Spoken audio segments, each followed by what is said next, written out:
Capítulo 4. ¿De qué espíritu somos? ¿Has pensado alguna vez en que nuestra relación con Dios es como un banquete? Nuestro Padre, que se ocupa de nosotros, nos prepara con amor el más nutritivo de los platos, todos los días de nuestra vida. Esa mesa está servida en aquel lugar íntimo en el que nos espera cada día para estar con nosotros, para sumergirnos en su presencia, abrazarnos, escucharnos y decirnos sus palabras al oído. Muchas veces, sin embargo, nosotros entramos en su presencia, nos sentamos a la mesa, disfrutamos el aroma de aquello que Dios nos ha preparado para que disfrutemos, aquel alimento que nos hará crecer y nos llevará a deleitarnos en su voluntad por medio de la obediencia, pero no lo comemos. No llevamos a nuestra boca ninguna cucharada de aquello que Él preparó para nosotros. Esto es lo que sucede cuando no comemos de su mesa, que es hacer su voluntad.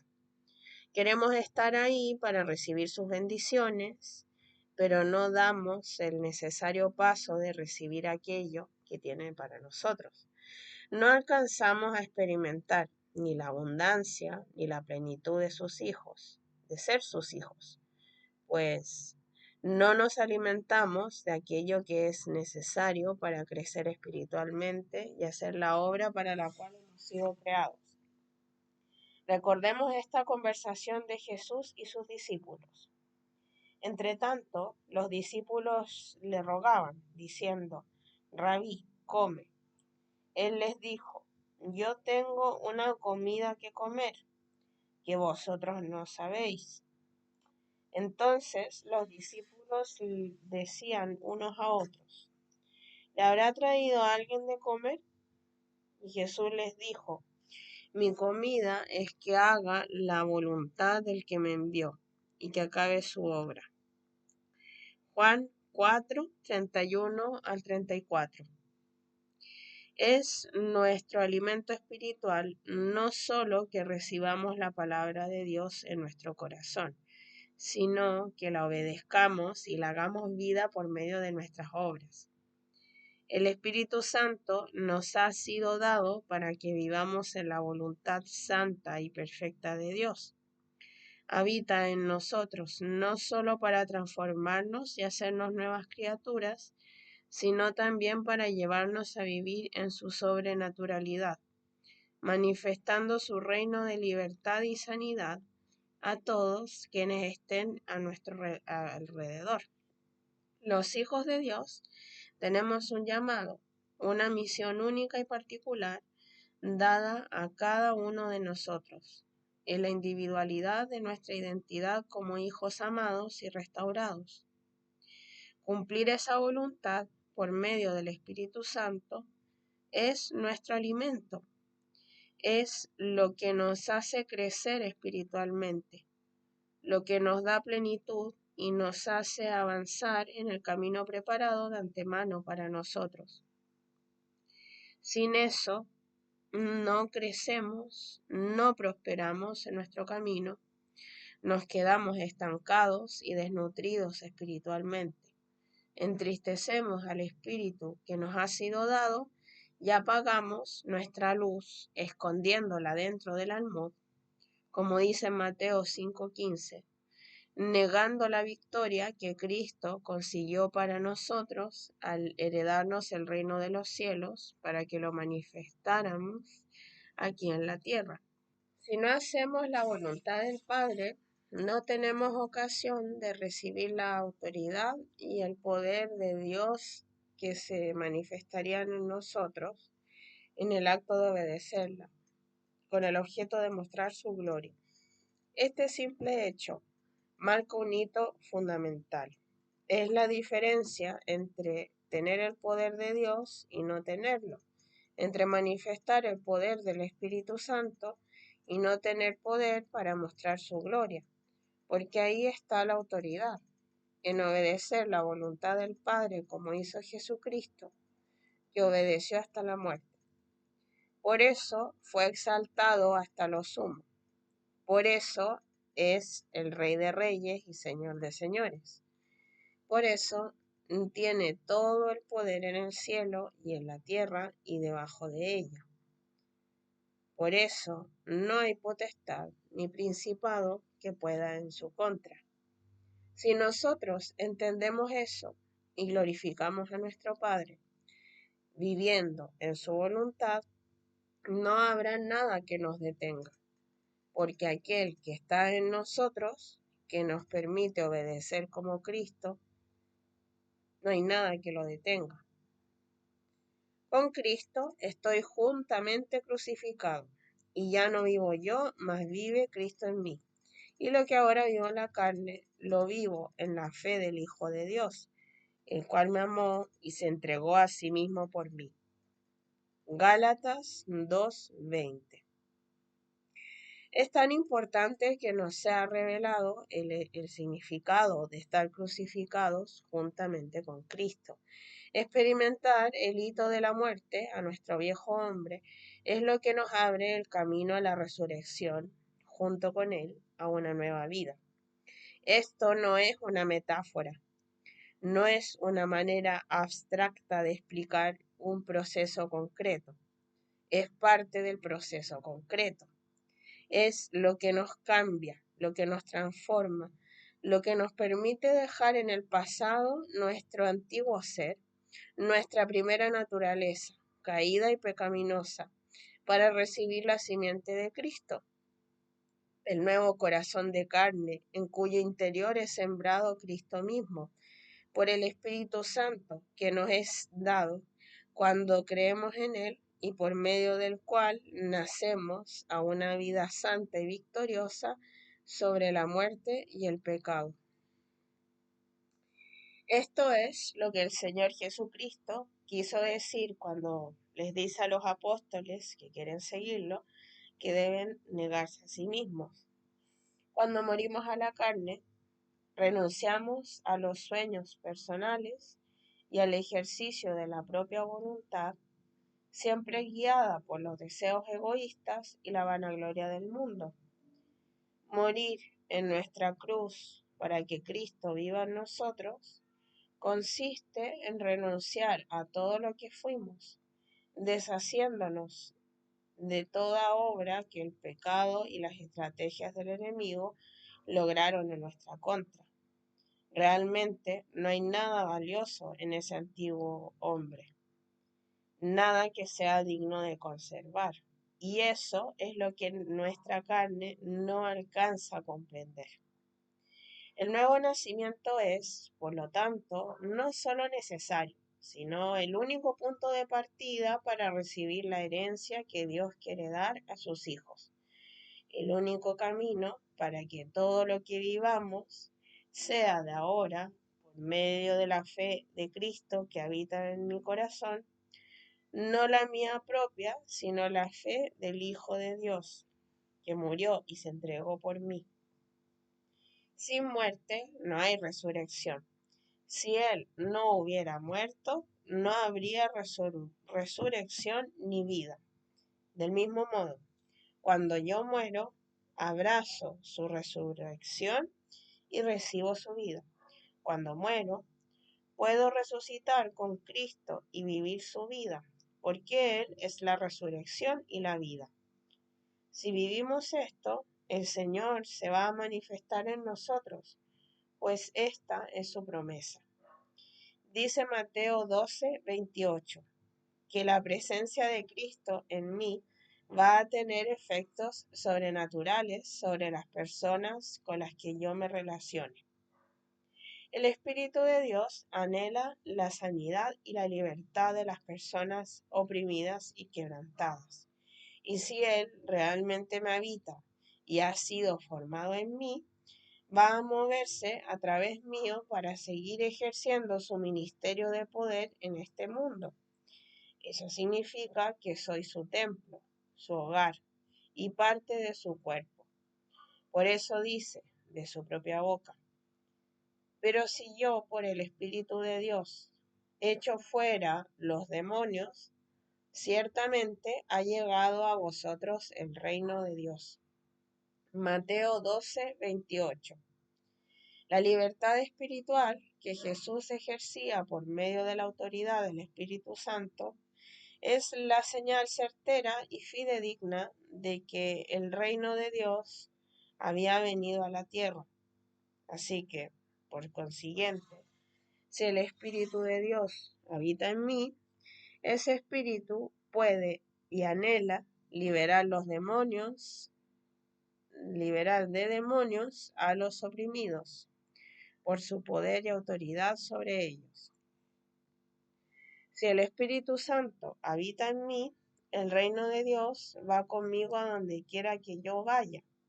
El reino está aquí, como se demostró en el capítulo anterior, y por eso se manifiesta el Señor en nosotros y por medio de nosotros en todo tiempo y lugar en que queramos desplegar su poder. Él es fiel a su palabra, así que si vivimos en ella, veremos estas promesas cumplidas en nuestra vida. Revisemos con atención el siguiente pasaje para recibir la revelación que el Padre anhela. Pero ahora estamos libres de la ley, por haber muerto para aquella en que estábamos sujetos, de modo que sirvamos bajo el régimen nuevo del Espíritu y no bajo el régimen viejo de la tierra. Romanos 7:6. Ya estamos libres de la ley del antiguo pacto, porque hemos muerto al viejo hombre que estaba atado a su imposibilidad de poder cumplirlo. Hemos muerto junto con Cristo, hemos participado de su muerte. Por eso podemos resucitar y hemos renacido en una simiente gloriosa que nos hace una nueva criatura que crecerá a la imagen de Cristo.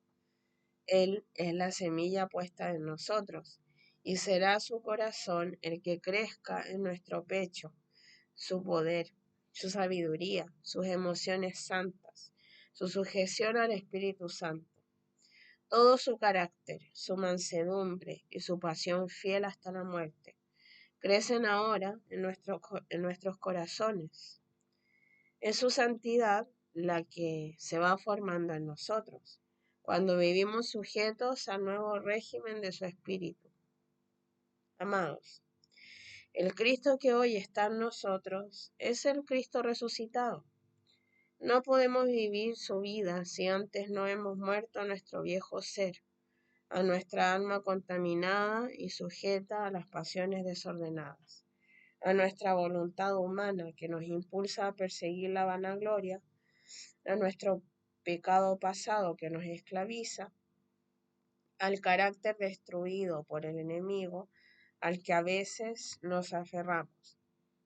Si no morimos a nosotros mismos, si no entendemos que en la primera naturaleza no tenemos nada digno de conservar, sino todo digno de aborrecer, Cristo no podrá habitar en nosotros y no podremos hacer su voluntad. Estaremos en nuestros pensamientos, limitados por nuestra mediocridad, destinados al fracaso y sujetos a la misma condenación sobre la que Cristo venció con sacrificio de carne. Nuestros sueños seguirán siendo secretamente vanidosos y hedonistas, y no alcanzaremos la obra sobrehumana que estaba dispuesta para nosotros desde el inicio de los tiempos para quedar escrita en la eternidad.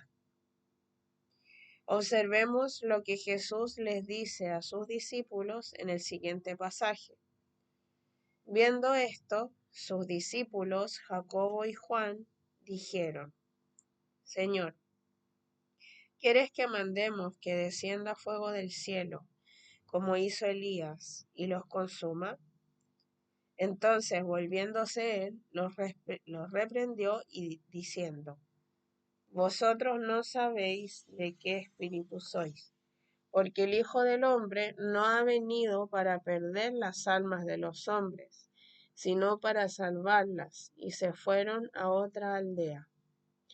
Lucas 9, 54 al 56. En el contexto del desprecio de algunos samaritanos en contra de Jesús y sus discípulos, Jacobo y Juan lanzan desde su corazón, sujeto a las pasiones humanas, este deseo de ver consumidos a sus enemigos por el fuego santo de Dios. Sacan de su memoria el conocimiento de las Escrituras, mostrando su fe y preparación en la tradición judía. Todo lo que ellos traen hasta ese momento en sus mentes y corazones, aún no resucitados, es aquello que han estudiado y conocido del pasado. De hecho, hasta su fe en Jesús estaba afirmada por el conocimiento de las Escrituras y en su esperanza de las profecías que veían ahora cumplirse ante sus ojos en su Maestro, pero anhelando un Salvador terrenal que los liberara de la esclavitud romana. Sin embargo, Jesús les dice algo que, si bien en ese momento ellos no comprenden, es el gran evento que cambiará la historia de la humanidad. No saben de qué espíritu son. No conocen aún al Espíritu Santo, la tercera persona de Dios, y menos aún entienden que el Espíritu Santo vendría al mundo a gobernar en corazones nuevos, muertos y resucitados, completamente transfigurados por el poder del amor y la misericordia de Dios.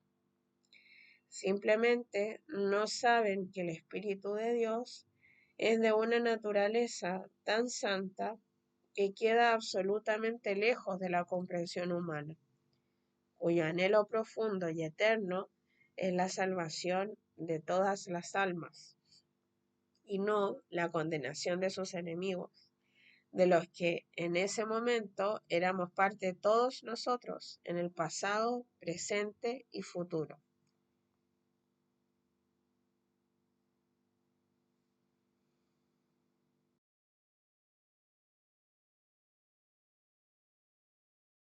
Esto es el amor y la misericordia de Cristo.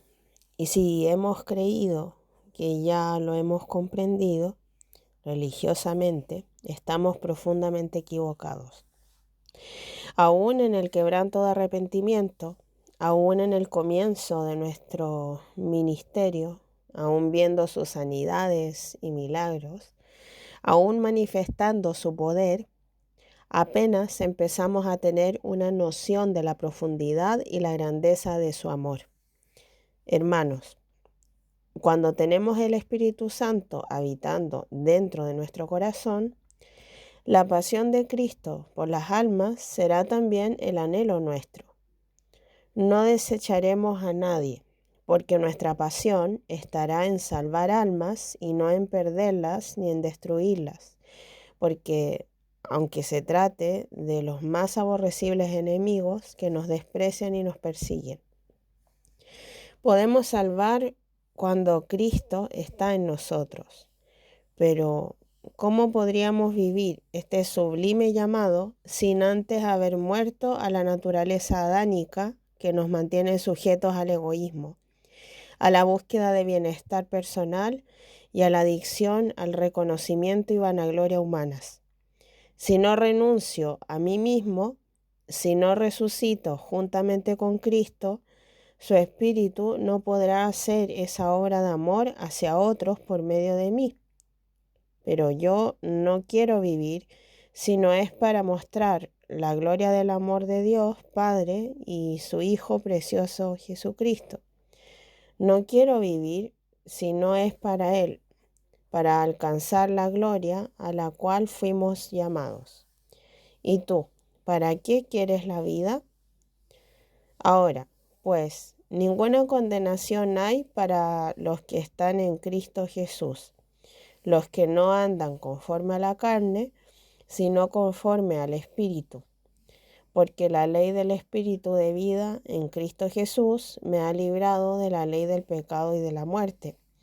porque lo que era imposible para la ley, por cuanto era débil por la carne, Dios, enviando a su Hijo en semejanza de carne de pecado, y a causa del pecado, condenó al pecado en la carne, para que la rectitud de la ley se cumpliese en nosotros, que no andamos conforme a la carne, sino conforme al Espíritu.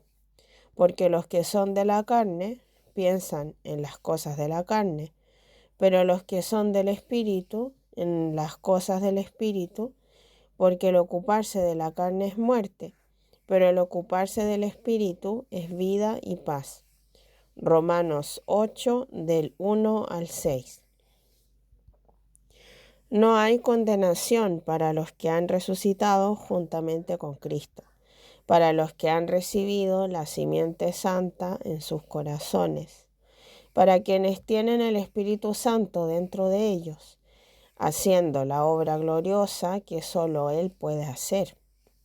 No hay condenación para los que tienen a Cristo creciendo dentro de sus corazones, para los que murieron en su primera naturaleza, los que ya no andan conforme a su voluntad humana y hedonista, los que ya no hacen lo que quieren, ni persiguen sus sueños mundanos, sino a los que tienen a Cristo habitando, vivo en sus corazones, por medio del Espíritu Santo.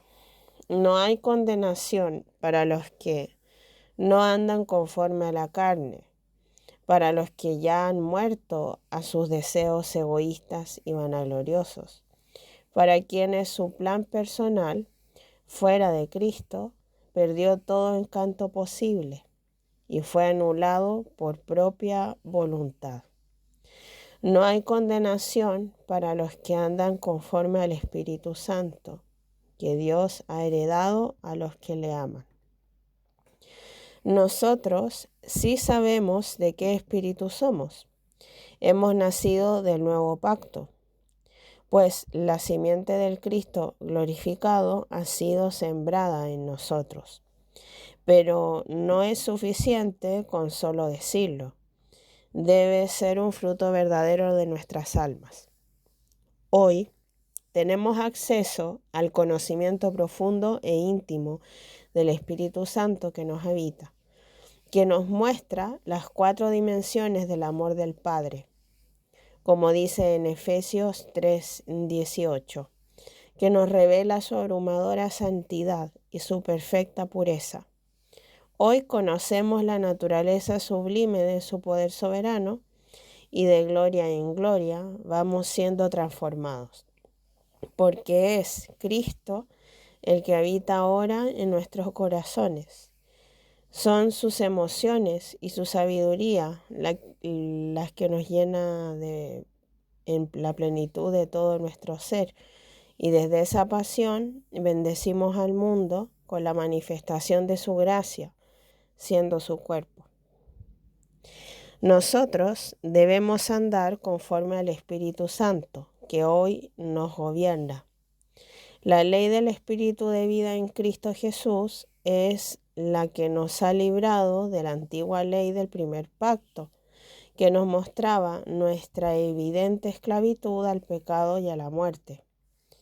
El Espíritu Santo de Cristo nos libra de esa maldad y nos regala una herencia incontaminada e inmarcesible, que quiere impactar esta tierra como la impactó Jesucristo y sus apóstoles en el primer siglo. Andar conforme al Espíritu nos aparta del pecado y por eso nos salva de la segunda muerte que nos llevaba al infierno. Pero nuestro destino ha sido cambiado por uno superior. Nuestra libertad del pecado y de la muerte no nos deja detenidos en una sola redención, sino que nos impulsa y nos envía como hijos resucitados, llenos del Espíritu Santo, para traer el reino de poder de nuestro Padre a la tierra y glorificar su nombre, traer libertad y seguir salvando almas hasta que Cristo regrese en su segunda venida. Meditemos hasta que nos sea revelado lo que era imposible para la ley, por cuanto el hombre no podía abandonar su carne, no podía morir ni dejar de ser, pues no había aún resurrección. Dios, enviando a su Hijo en semejanza de carne, condenó al pecado en su carne santa y victoriosa, pues nunca cometió pecado. No se halló maldad en su boca ni en su corazón. El Cordero perfecto fue inmolado en nuestro lugar. Murió y se sacrificó, condenando al pecado en su cuerpo santo, para que nosotros pudiéramos vivir en su rectitud, en su santidad, para que nosotros pudiéramos recibir su simiente y ser resucitados en su naturaleza pura, santa, íntima con el Padre y perfecta. Esto nos confronta, nos hace callar de quebrantamiento, nos hace volver de las lágrimas del arrepentimiento, pues no hemos alcanzado a comprender el poder con el que el Evangelio se hace posible en nuestra vida. No hay otra manera de vivir a Cristo. No hay otra manera de ser cristianos, de experimentar la verdad y la manifestación certera de su obra en nosotros. La justicia de la ley es la rectitud de Dios que se cumple en nosotros, que ya no andamos conforme a nuestra alma, sino conforme a lo que Cristo hace y nos habla por medio de su Espíritu Santo en lo íntimo de un corazón que se relaciona con Él en el lugar santísimo. Cristo mismo dijo que Él rogaría al Padre para que enviara otro consolador. Juan, el discípulo cercano que buscaba la intimidad con Jesús, nos revela en su Evangelio. Versículo 16. Y yo rogaré al Padre, y os dará otro consolador, para que esté con vosotros para siempre, el Espíritu de verdad, el cual el mundo no puede recibir porque no le ve ni le conoce. Pero vosotros le conocéis porque mora con vosotros y estará en vosotros. No os dejaré huérfanos, vendré a vosotros, como dice en Juan 14, 16 al 18. Jesús anticipa que vendrá un otro en su lugar, pero será el Espíritu mismo de Dios, santo y verdadero, a morar y permanecer en el corazón de los que le aman y le obedecen. Señala, viene otro, que seré yo mismo, pues el versículo 18 declara, vendré yo a vosotros. Es importante entender que Jesús les está dando una semilla de paz en medio de la tribulación que vendría con su sacrificio. ¿Qué podría ser peor para los discípulos que perder a su Señor en una muerte tan horrorosa, injusta y confusa para ellos? Pero hermanos, Él nos anticipó que tener al Espíritu iba a ser mejor incluso que tener a Cristo hombre frente a nuestros ojos. ¿Podemos releer este pasaje bajo este nuevo prisma de revelación y ver a Jesús emocionado por contar un secreto que grita a voces en su corazón, que no puede evitar contárselo a sus íntimos para darles esperanza en el momento en que sabe que sufrirán angustia y confusión? Jesús sabe que lo entenderán después, pero no solo ellos, sino también nosotros debemos comprender lo maravilloso que es tener ahora al Espíritu Santo, verdadero, encendido en nosotros, guiándonos a toda verdad y revelándonos al Padre. Jesús dijo que sería mejor, pues su espíritu ya no está limitado en cuerpo, espacio ni tiempo. Es omnipresente. Puede estar con todos a la vez y lo estará para siempre.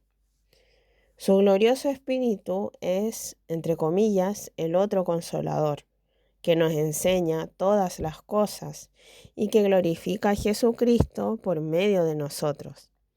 Hay una gran revelación escondida aquí, pues si quiero que el Espíritu Santo se mueva con poder a través de mí, yo debo siempre glorificar a Cristo y jamás tocar su gloria. La razón de que el Espíritu Santo esté en mí es la misma razón por la que estaba en Cristo, glorificar al Padre. Cuando glorifico a Cristo por medio de esas obras que solo el Padre, que solo Él puede hacer, el Padre está feliz y se mueve con autoridad, porque está cumpliendo con su objetivo y su santo propósito. El Espíritu Santo en mí no tiene otro objetivo que glorificar a Cristo, y cuando lo hace, la Trinidad se goza en el cumplimiento de su propósito eterno. Cuando levantamos a Cristo y reconocemos que la obra es suya y no nuestra, cuando llevamos los ojos de las personas a Él y no buscamos admiración ni gloria humanas, cuando oramos para que Dios sea glorificado por medio de las obras que otros nos vean hacer, debemos declarar a las personas que es Él el que hace las obras. En esa fidelidad a la verdad que nos mantiene humildes y conscientes de que Él merece todo el honor, se manifestará el Espíritu Santo como se manifestaba con Cristo, con todo su poder. Cristo glorificó al Padre en cada obra que hizo. Nosotros queremos glorificar a Cristo, que lo vean a Él y no a nosotros. Desaparecer para que solo Él sea exaltado y admirado, para que la gloria y el agradecimiento sean solo a quien la merece, pues Él es quien hace la obra en el terreno del corazón de la otra persona, un terreno donde solo Cristo puede acceder, porque solo Él conoce en profundidad y solo Él tiene la autoridad de entrar y transformar, por haber muerto y sacrificado su sangre por cada corazón humano. Actúa Él, habla Él, revela a Él lo que hay que perdonar. Trae Él las memorias exactas donde se esconden las heridas. Destapa Él los recuerdos en los que se esconden las obras que el enemigo y los pecados de otros dañaron esa identidad y entorpecieron el camino hacia Él. Él nos da la convicción de nuestros pecados, expuestos y ocultos. Solo Él sabe todo lo que cada corazón ha recorrido, lo que cada alma ha sufrido y ha pecado, porque es Él quien ha vivido con nosotros todo el tiempo. Solo Él es el omnipresente, el omnisciente, el eterno y el todopoderoso. Podemos sanar a las personas porque Cristo es quien las conoce. No tenemos maneras o estrategias para entrar en el corazón de la gente. Es Él quien lo revela en el momento en que se manifiesta, cuando llevamos a las personas a sus pies, poniéndolas en el lugar santísimo y haciéndolas partícipes de su reino. Él es quien hace a las personas ser como Él es. Así que anhelemos tener el poder de Dios, no por vanagloria, sino para ayudar a la gente que Él amó a tal punto de dar toda su sangre por ellos y démosle la gloria que merece al único capaz de pagar nuestra redención y darnos una vida nueva. Es el objetivo para el cual vino Cristo. No sigamos nuestra propia voluntad o intentando hacer las obras de Cristo sin Cristo para glorificarnos a nosotros mismos. No podemos glorificar al Padre sin Cristo. No podemos glorificar a Cristo sin el Espíritu Santo. La rectitud de la ley se cumple en nosotros, que andamos conforme al Espíritu Santo, que hacemos la voluntad del Padre, que Él nos revela, que seguimos los pasos que nos indica cuando nos dice todo lo que quiere el Padre y lo que quiere el Hijo. Si no tomamos en cuenta al Espíritu Santo, aunque lo hayamos recibido, e insistimos en hacer nuestra propia voluntad, creyendo que es bien intencionada y no obedecemos al Señor, abusando de su misericordia, caemos, pues nuestra vida en Cristo ahora se trata de la salvación que recibimos al morir a nuestra antigua naturaleza y resucitar a la obediencia de someternos a su voluntad. Hacer nuestra propia voluntad nos lleva a la destrucción, pues los designios de la carne son enemistad contra Dios. Nuestra mente carnal y los deseos de nuestra alma están enemistados con el Creador y buscan apartarnos del Padre. Nuestra carne quiere llevarnos siempre a hacer nuestra propia voluntad humana, ajena a los propósitos de Dios y sujeta a las pasiones desordenadas, que siempre son vanidad. No hay nada más satánico que vivir en nuestra propia voluntad, aunque creamos que tenga una buena motivación. Si no estamos en la voluntad de Cristo, nada de lo que hagamos es bueno. Si no es la voluntad del Padre, no vale nada. No existe en el libro de la vida. No hay santidad fuera de su corazón. La voluntad del Padre es revelada por el Espíritu Santo en el corazón del hombre, y desde ahí el corazón gobierna sobre la mente, dirigiéndola, sometiéndola a Cristo. Solo entonces vivimos en su voluntad, glorificamos a Cristo y somos dueños de la promesa. La mente está bajo la autoridad de los deseos de la carne, por lo cual no se sujeta a la ley de Dios, aunque quiera. Por eso los que viven según la carne no pueden agradar a Dios. No agradamos a Dios cuando andamos en nuestra propia voluntad. El único camino es vivir sometidos al Espíritu Santo, que ha sido puesto en nuestro corazón, para que desde ahí todo nuestro cuerpo se someta a la santidad que Él opera en nuestros corazones dispuestos.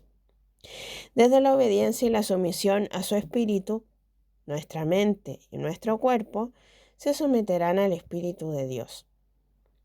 Y podremos vivir alineados a su voluntad, siendo guiados en sus sueños, anhelos y propósitos, infinitamente superiores a los nuestros.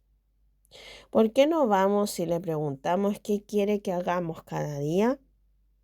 Debemos vivir según el Espíritu Santo, sobre la muerte de la carne. El Espíritu de Dios mora en nosotros desde que nacemos de nuevo en la fe de Jesucristo, habiendo recibido su gracia y perdón.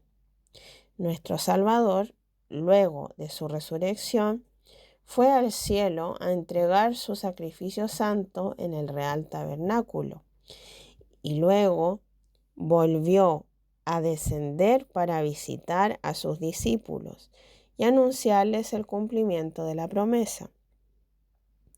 Les muestra su resurrección, les declara la paz que ha conseguido entre ellos y el Padre, y luego les sopla el Espíritu Santo para darles nueva vida, el otro consolador prometido, el que consumará la relación de intimidad con el Padre para siempre, habitando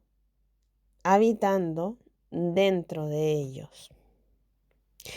Es el momento en que reciben la restauración, muriendo a la antigua naturaleza y resucitando con Cristo a una nueva vida. Y ahora sí, les anuncia que vendría pronto el poder del Espíritu Santo sobre ellos para hacer las maravillas de Dios, lo cual sabemos que ocurrió en la fiesta de Pentecostés, cuando estaban todos reunidos, unánimes, orando.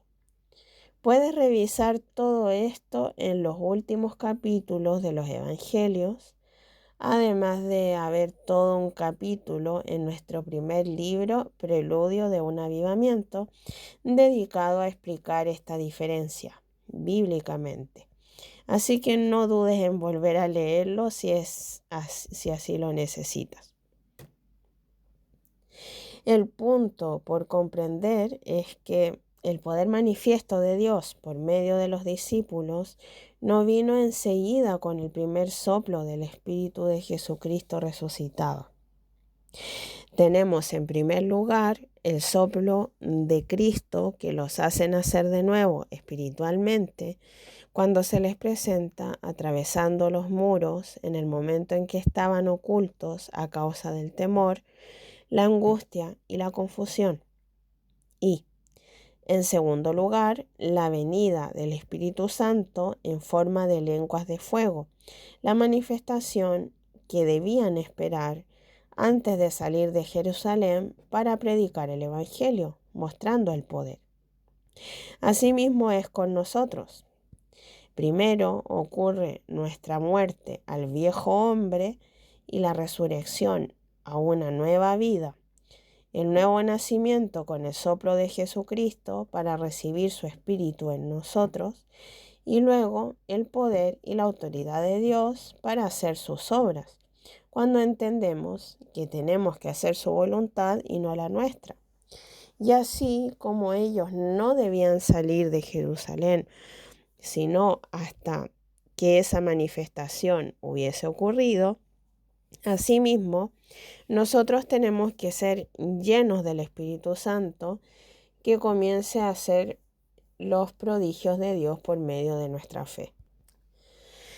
El Espíritu Santo de Dios vino sobre los discípulos en la fiesta de Pentecostés, 50 días después de su sacrificio, el cual también, por la voluntad soberana de Dios, ocurrió el día de la fiesta de la Pascua judía, que celebraba la liberación de Israel de la esclavitud de Egipto. Estas coincidencias no casuales, sino que orquestadas por la soberanía del Padre, nos enseñan la superioridad del nuevo pacto que Dios está estableciendo por sobre el antiguo. Por una parte, el significado de Cristo constituye la verdadera libertad espiritual de la esclavitud del pecado y la muerte, por medio de la sangre del Cordero Perfecto, que es Cristo. Él es la Pascua celestial, la verdadera libertad eterna por medio de su sangre santa. Y, por otra parte, la venida del Espíritu Santo superó el Pentecostés antiguo, que era la entrega de la ley, con la entrega de un espíritu de poder que no solo nos hace vivir en una santidad superior a la que exigía la ley, sino además nos permite desplegar las maravillas de Dios en esta tierra, para salvación de las almas y reconciliación con el Padre por medio de Cristo. Cuán supremo es el pacto de Cristo y la herencia eterna, incontaminada e inmarcesible que nos ha dado. En silencio y quebranto debemos entrar en nuestro lugar íntimo, pedir revelación de la profundidad de todo lo que esto significa, orar y renunciar a nosotros mismos, aborreciendo todo lo que hemos sido antes de Cristo, sin querer ni pretender conservar nada. Pues no hay nada más valioso que aquello a lo que Cristo nos quiere resucitar. No hay otra manera de recibir el Espíritu Santo que someter nuestra voluntad a la voluntad de Cristo. Y para afirmar esta verdad, observemos a Jesús mismo en el pasaje que encontramos desde Mateo 3, 13, 17 a Mateo 4, 1, 11. Y lo que sigue, que es el inicio de su ministerio. Pues, ¿qué hizo él cuando fue bautizado? Jesús fue engendrado por el Espíritu Santo, igual que nosotros en el nuevo nacimiento. Y años después, en su bautismo, cuando estaba listo para iniciar su ministerio, el poder de Dios se posó sobre él en forma de paloma, dando Dios un testimonio público acerca de su Hijo amado y de la autoridad que le estaba siendo otorgada para manifestar su poder a los demás.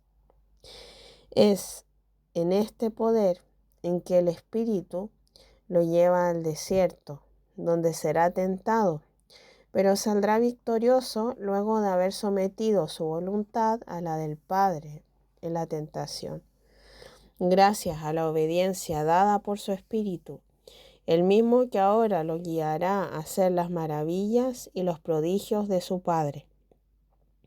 He aquí nuestro modelo, he aquí nuestra hechura, la imagen y semejanza a la que Dios Padre nos hace iguales por medio del Espíritu Santo. Recibimos el nuevo nacimiento en la resurrección junto con Cristo y recibimos el poder de su Espíritu que nos da la victoria para manifestar su poder. Y como no hay manera de comprender esto si no es por la revelación del Consolador, muchos nos quedamos solo en el nuevo nacimiento. Decimos que hemos cambiado y que amamos al Señor, pero no podemos hacer sus obras, porque el poder de Dios no está en nosotros. No podemos hacer las obras de Dios, no podemos hacer su voluntad, nada de lo que Dios quiere, nada de lo que los apóstoles hicieron, por ignorar aquello que debemos anhelar más que la vida, que es vivirla entera para Cristo.